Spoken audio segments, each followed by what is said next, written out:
Number 9. Vikings. Only 2 losses this year to the Lions and Rams. Top 10 scoring offense, top 5 scoring defense. I think Brian Flores deserves another head coaching job. Their defense is not the best in the league. They lead the NFL in takeaways. That's coaching. They're fooling people. They're fooling quarterbacks. This is a dangerous team. I think Sam Darnold's reckless nature will eventually hurt them in January in big games. But right now they're 9. No. Yeah. I wanted to highlight this because, as you can see, right, they were unranked last week, which I always thought was kind of absurd.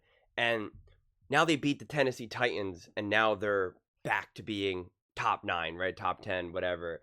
And it's like, there's no way beating the Tennessee Titans was like, I had questions about the Minnesota Vikings, and then, gosh darn it, they beat the Tennessee Titans, and that's when I knew they were a top team in the NFL. Like, doesn't really make a whole lot of sense to me. I'll be completely honest, and that's not me calling out Colin in any kind of way. That's honestly like how a lot of people talk about the Minnesota Vikings. It feels like in the beginning of the season they kind of caught people by surprise, and then it was kind of like cool to be like, the Vikings are coming, let's go.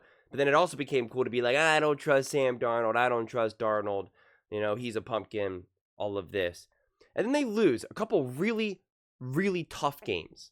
All right, I mean they lose to the Lions in a battle, a divisional game, a battle. They really kind of had that game. I went through that game when it first happened, and it was just inches, like literally millimeters in terms of yards and first downs and third down conversions, like all of that. It was such a close, tight game, and we see the Lions blowing teams out.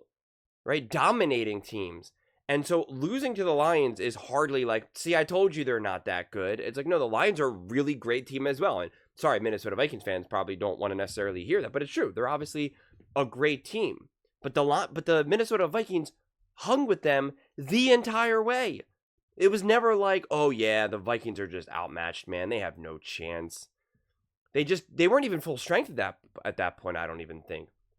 And then they lose a tough game to the Rams, where Matthew Stafford was just on one. Matthew Stafford is also, when he's on it, he is an elite quarterback. And that's when Cooper Kupp and Puka Nacua came back. They were re-energized. They were ready to go. It was a tough loss, no doubt. But like, they're sitting at 8-2 with some really good wins as well. Obviously, as I just went through, a couple tough losses. But like, there's no reason to have strong doubts in this team. Like I always say, I understand if you don't want to be like, hey, the Minnesota Vikings, Super Bowl, number 1 Super Bowl contender. Like, I understand that. If you're not like, hey, they're going to win the Super Bowl, let's go. You're a clown if you don't think that they're going to win the Super Bowl or something like that. Right? Like, that's obviously too extreme. But to think that anybody will want to face the Minnesota Vikings, like, I think there's still this idea of like, oh yeah, well, we get to go up against Sam Darnold, and who knows what he's going to do. Right, who knows what he's going to do. He could absolutely ball out. I mean, when him, Addison, Jefferson, Kevin O'Connell are dialed in, and that defense is dialed in, that's not a team you want to face. Colin said it best. This team is dangerous. This team is absolutely, positively dangerous. And the big thing that stands out to me is that they're hungry. Like, you see it. I wish you would actually calm down a little bit, but like Justin Jefferson, like, he wants every game, every ball, every yard, every touchdown. Like, part of me wants him to be like, hey, I love that fire on the field, but also like, you're a leader, be a leader. You can elevate people. I think sometimes he can kind of get too much in his own mind. But I mean, obviously the dude is just elite and unstoppable. So when that connection is going, it's just like, again, forget about it, man.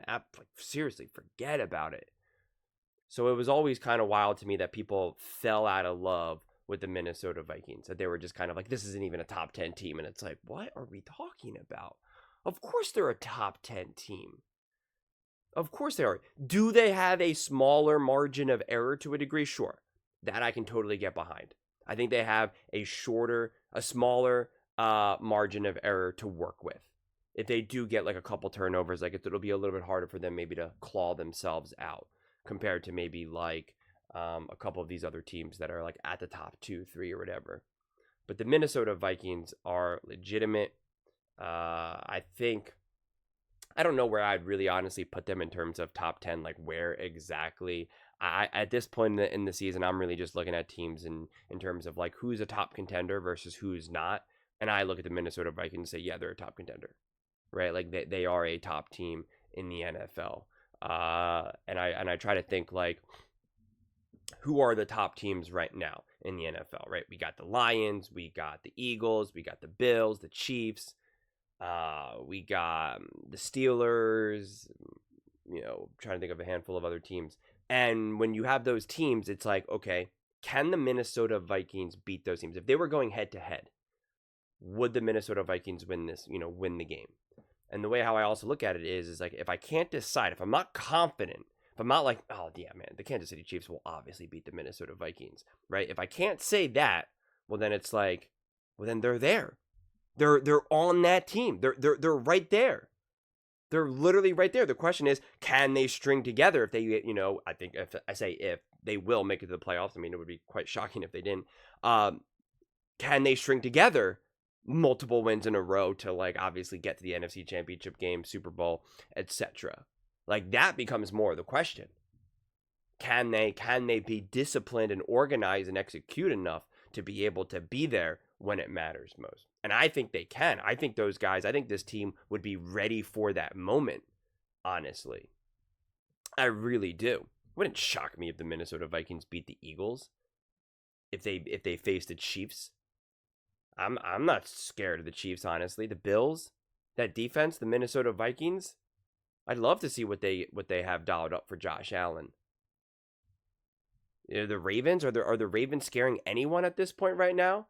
I mean, I think you're always going to be scared of Lamar, but you're not like intimidated. It's another wild card. And I mean like wild card as in like the general wild card, not wild card playoffs. And again, right now, it seems like a lot of people have the Lions as the number one team in the NFL.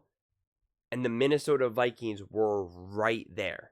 They were right there. So I think it's totally fair to still consider the Minnesota Vikings a top team. But those are just my thoughts. I'd absolutely love to hear yours. What do you guys all think about the Minnesota Vikings being top 9 now? And last week they were unranked. Let me know in the comments below. I read every single comment. So whether you agree with me or disagree with me, either way, let's get in some discussions. Let's get in some fights. But ultimately, let's just have some fun. And please do consider subscribing. We are building an amazing community here, and I'd absolutely love to see you part of it. I want to build something that we all genuinely feel connected to. Something that we're really excited to be part of. I think we're well on our way to doing it. And please don't forget to give this video a thumbs up, as it really does help with the visibility and the algorithm. Thank you so much, and see you next time.